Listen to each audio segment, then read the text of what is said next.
नमस्कार, स्वागत है कंपटीशन कम्युनिटी की इस ऑनलाइन प्लेटफॉर्म पर आपका। कैसे हैं आप लोग? मैं उम्मीद करता हूं कि आप अच्छे होंगे और आपकी तैयारी भी बढ़िया चल रही होगी।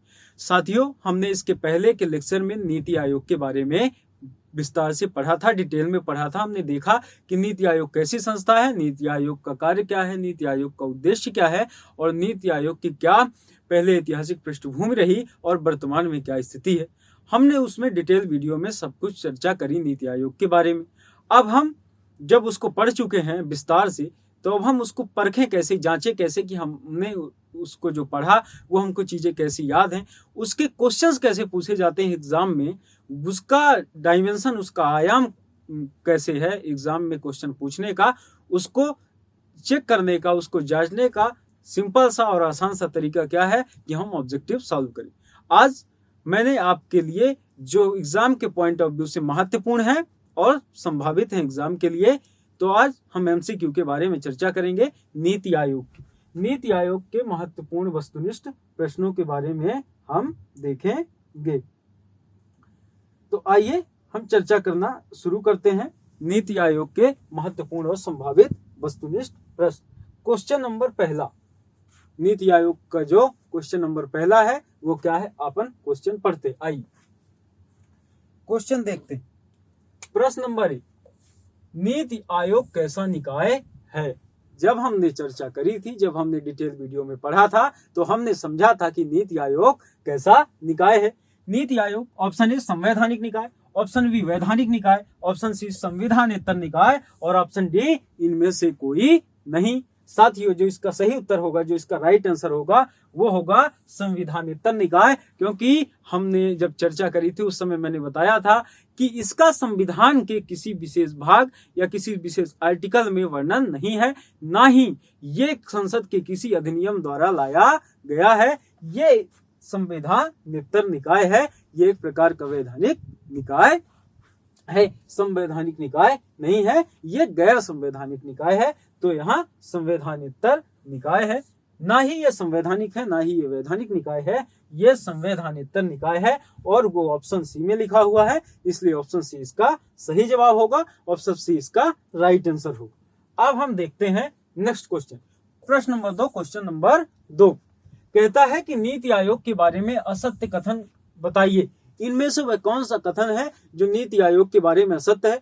बाकी 3 सही होंगे, इनमें एक गलत होगा, उसी के बारे में आपसे पूछ रहा है। कथन के क्वेश्चंस एग्जाम में पूछे गए हैं। अगर आप प्रीवियस ईयर क्वेश्चन पेपर उठा के देखेंगे तो उनमें पूछे गए हैं। आप यहाँ कथन पढ़ें और उसके बाद उत्तर दें। कथन ये कहता है ऑप्शन ए कि नीति आयोग के उपाध्यक्ष की नियुक्ति प्रधानमंत्री करता है, ये बिल्कुल सही बात। ऑप्शन बी में कहता है कि राष्ट्रपति नीति आयोग का अध्यक्ष होता है, ये बात ठीक नहीं है। राष्ट्रपति नीति आयोग का अध्यक्ष नहीं होता, अध्यक्ष जो होता है नीति आयोग का वो प्रधानमंत्री होता है। नीति आयोग का पदेन अध्यक्ष कौन होता है? प्रधानमंत्री। अपन नीचे की भी कथन देख लेते हैं, उसके बाद उत्तर बताएंगे, तय करेंगे। ऑप्शन सी में कहता है वर्तमान नीति आयोग के उपाध्यक्ष राजीव कुमार जी हैं, डॉक्टर राजीव कुमार हैं, ये भी बात बिल्कुल सही है।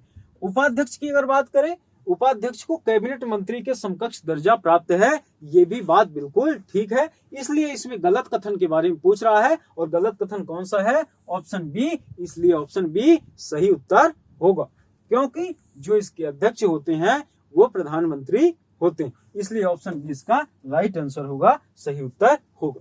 हम आगे बढ़ते हैं अगले प्रश्न की ओर। नीति आयोग किस सिद्धांत पर आधारित है? नीति आयोग किन सिद्धांतों पर आधारित है? हमने इसके समस्त सिद्धांतों के बारे में चर्चा करी थी, तो आइए देखते हैं। ऑप्शन ए राष्ट्रवाद और सहकारिता, बिल्कुल। बी में सहकारी संघवाद, इसके बारे में भी हमने चर्चा करी थी।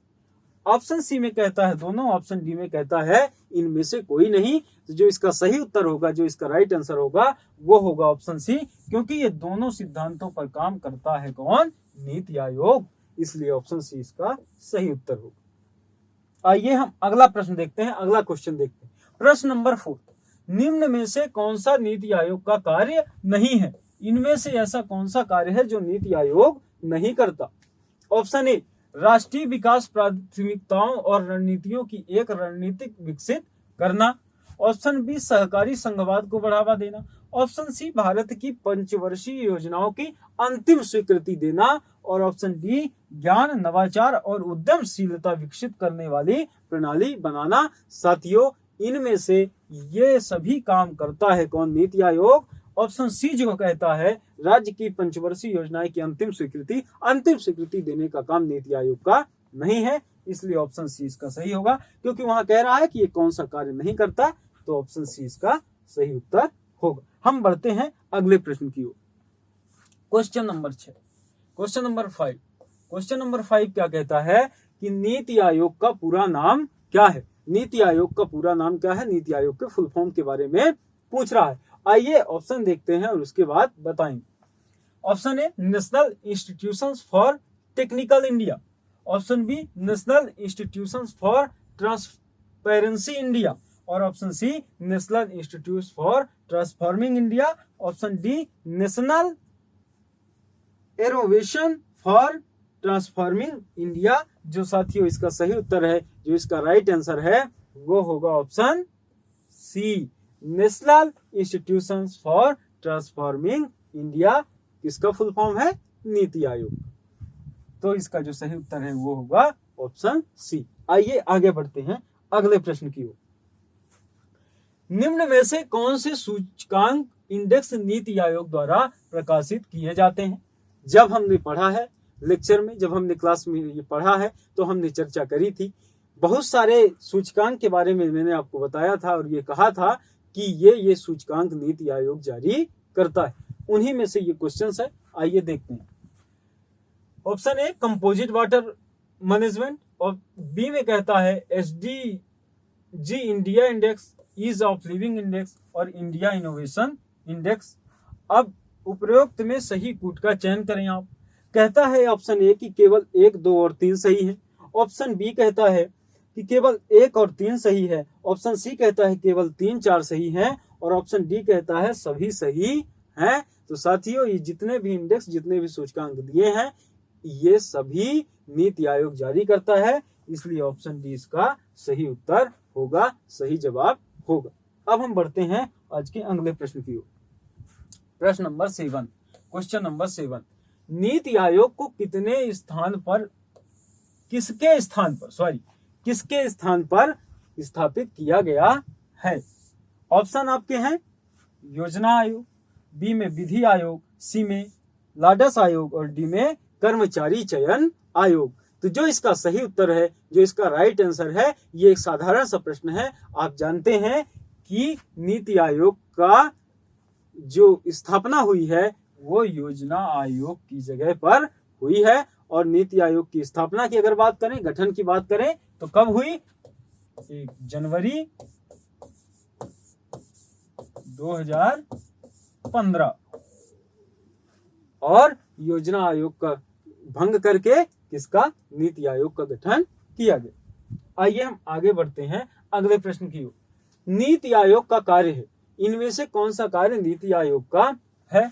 वित्तीय आवंटन, बी में कहता है सरकार के फैसले में हस्तक्षेप, सी में कहता है विपक्ष की भूमिका निभाना, और डी में कहता है सामाजिक एवं आर्थिक मुद्दों पर सरकार को सलाह देना। साथियों, जो ऑप्शन डी है इसका सही उत्तर होगा, क्योंकि सामाजिक और आर्थिक मुद्दों पर सरकार को सलाह देने का काम नीति आयोग का है।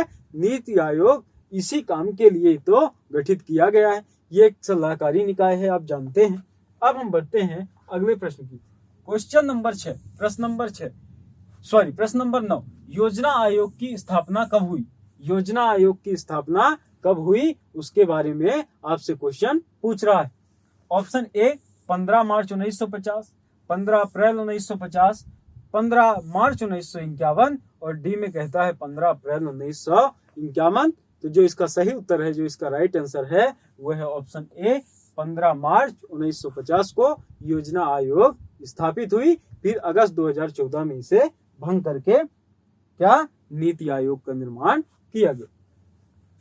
प्रश्न नंबर 10, नीति आयोग का वर्तमान पदेन सदस्य इनमें से कौन है?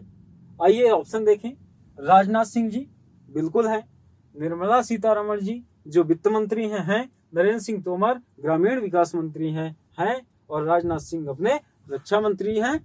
तो इनमें से सभी हैं, तो ये ऑप्शन डी सही उत्तर होगा, राइट आंसर होगा इसका। आइए हम देखते हैं क्वेश्चन नंबर 12। नीति आयोग के उपाध्यक्ष, यहाँ उपा इसको कर लीजिए, उपाध्यक्ष की नियुक्ति कौन करता है? नीति आयोग की उपाध्यक्ष की नियुक्ति किसके द्वारा की जाती है, उसके बारे में क्वेश्चन पूछ रहा है। ऑप्शन है आपके ए मुख्य कार्यकारी अधिकारी, बी कैबिनेट मंत्री, सी राष्ट्रपति और डी प्रधानमंत्री। तो नीति आयोग के उपाध्यक्ष की नियुक्ति किसके द्वारा की जाती है? तो आप जानते हैं और हमने ये पढ़ा है, उस समय चर्चा भी की थी कि प्रधानमंत्री जी नीति आयोग के उपाध्यक्ष की नियुक्ति करते हैं। और उपाध्यक्ष कौन है? तो राजीव कुमार जी वर्तमान में उपाध्यक्ष हैं। अब प्रश्न नंबर 13, नीति आयोग के प्रथम अध्यक्ष कौन थे? नीति आयोग के पहले अध्यक्ष कौन थे? तो साथियों आप जानते हैं, ऑप्शन में आप देखें और बताएं। Option A Rajendra Prasad, option B Narendra Modi, option C Manmohan Singh और ऑप्शन डी अरविंद पनगड़िया। जो इसके अध्यक्ष की बात है, आप जानते हैं कि इनके अध्यक्ष प्रधानमंत्री होते हैं। और अगर आप इनके गठन के बारे में आपको याद है कि जनवरी 2015 में इनका गठन हुआ, किसका? नीति आयोग का। उस समय प्रधानमंत्री कौन थे? तो हमारे नरेंद्र मोदी जी उस समय प्रधानमंत्री थे और यही इसके प्रथम अध्यक्ष बने। आइए हम अगले प्रश्न की ओर आगे बढ़ते हैं और प्रश्न नंबर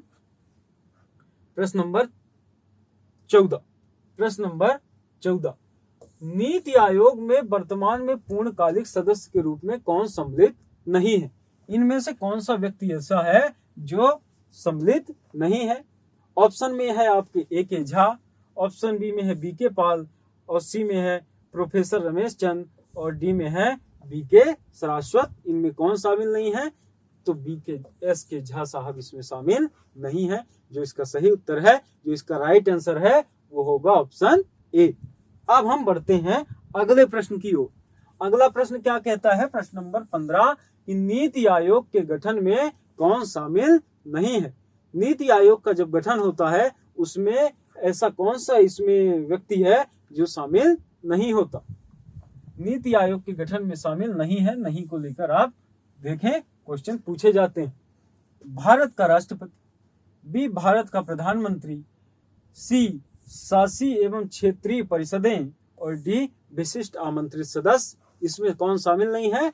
तो इसमें ऑप्शन ए भारत का राष्ट्रपति शामिल नहीं है, बाकी ये तीनों शामिल होते हैं। आइए अगला प्रश्न, प्रश्न नंबर 16। निम्नलिखित कथनों पर विचार करें। नीति आयोग भारत सरकार के एक कार्यकालीय संकल्प द्वारा सृजित किया गया। ये बिल्कुल ठीक बात। कथन 2 कहता है यह एक गैर संवैधानिक तथा गैर वैधानिक निकाय है। ये भी बिल्कुल ठीक बात है। तो जब अब दोनों सही है तो हम ऑप्शन में देखेंगे कि इन दोनों सही की बात कौन सा ऑप्शन कर रहा है।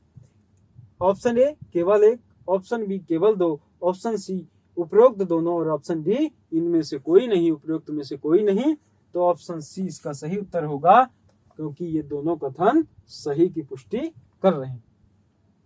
अब देखें अगला प्रश्न, तो क्वेश्चन नंबर 17।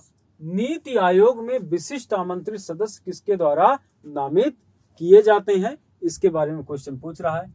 ए में कहता है संसद, बी में कहता है गृह मंत्रालय और सी में कहता है प्रधानमंत्री और डी में कहता है राष्ट्रपति। तो ये अधिकार किसको है? प्रधानमंत्री जी को। प्रधानमंत्री जी ही विशेष आमंत्रित सदस्यों की नियुक्ति कर सकते हैं। अब हम बढ़ते हैं अगले प्रश्न की ओर। प्रश्न नंबर 18। वित्त आयोग एवं योजना आयोग के परस्पर विलय का प्रस्ताव किसने दिया था? उनका नाम पूछा जा रहा है जिन्होंने योजना आयोग और वित्त आयोग के परस्पर विलय का प्रस्ताव दिया। वो व्यक्ति कौन थे?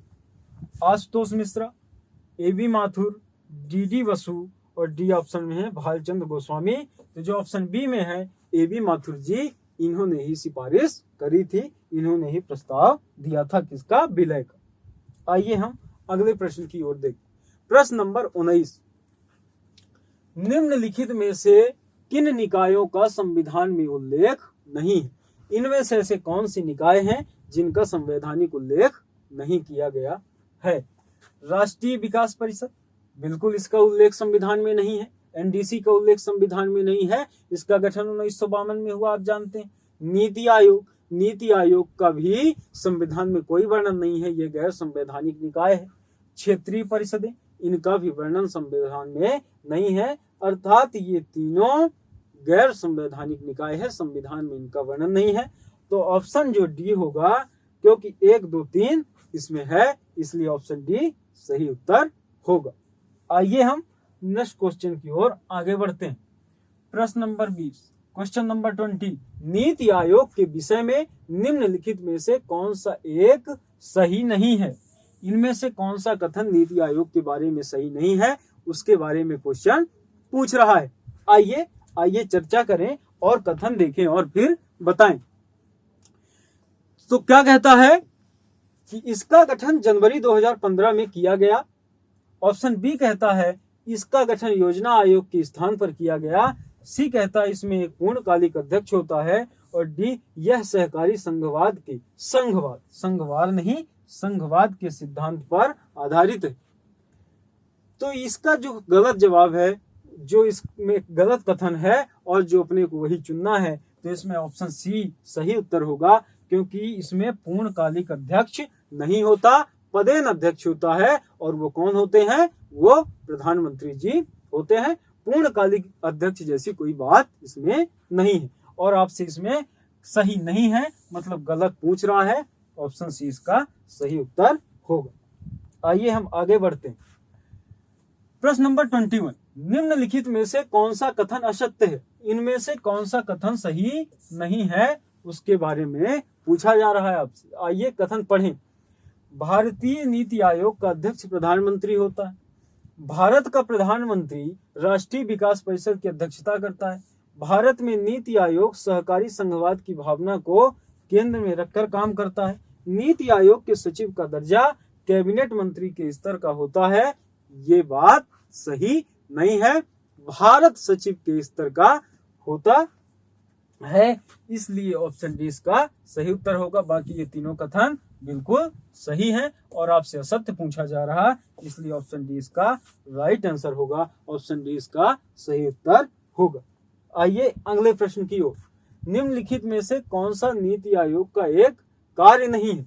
इनमें से ऐसे काम है 3 जो नीति आयोग करता है, इनमें से एक कार्य है जो नीति आयोग नहीं करता, उसी के बारे में क्वेश्चन पूछ रहा है। प्रश्न नंबर 1, सहकारी संघवाद को बढ़ावा देना। ऑप्शन बी, भारत की पंचवर्षीय योजनाओं का निर्माण करना। ऑप्शन सी, राष्ट्रीय विकास प्राथमिकताओं की एक रणनीति विकसित करना। और नंबर 4 ऑप्शन डी, ज्ञान, नवाचार और उद्यमशीलता विकसित करने वाली प्रणाली। साथियों बी ऑप्शन इसका सही होगा, क्योंकि भारत की पंचवर्षीय योजनाओं का निर्माण करने का काम नीति आयोग का नहीं है, ये एक सलाहकारी संस्था है।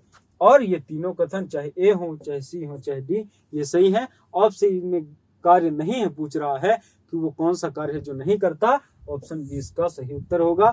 ऑप्शन बी इसका राइट आंसर होगा। नीति आयोग का प्रधान कार्यालय इनमें से किस एक स्थान पर अवस्थित है? कहाँ है नीति आयोग का प्रधान कार्यालय, उसके बारे में पूछ रहा है। आप जानते हैं सिंपल सा प्रश्न है, लेकिन कई बार एग्जाम में ऐसे क्वेश्चन पूछे जाते हैं, इसलिए ये क्वेश्चन यहाँ रखा गया। ऑप्शन ए में है नई दिल्ली, बी में है देहरादून, और सी में है गुरुग्राम, और डी में है भोपाल। इसका जो सही उत्तर होगा, जो राइट आंसर होगा, वो ऑप्शन ए इसका सही जवाब होगा। तो साथियों, आज हमने देखा नीति आयोग से संबंधित महत्वपूर्ण वस्तुनिष्ठ प्रश्नों के बारे में। हमने समझा उसके पहले कि नीति आयोग के बारे में डिटेल में हमने पढ़ा, और उसके बाद हमने उसके ऑब्जेक्टिव सॉल्व करे। हमने देखे कि कैसे क्वेश्चन एग्जाम में पूछे जाते हैं, हम उस प्रकार की तैयारी अपनी सुनिश्चित करें। साथियों, आप कंपटीशन कम्युनिटी की टीम के साथ जुड़े रहें और अपनी तैयारी को और बेहतर बनाएं। और हम अगले क्लास में, अगले वीडियो में पढ़ेंगे मानव अधिकार आयोग के बारे में। आप हमसे जुड़ें और अपनी तैयारी को बेहतर बनाएं। आपको हमारे तरफ से बहुत बहुत अग्रिम शुभकामनाएं हैं आपके एग्जाम के लिए। बहुत बहुत धन्यवाद।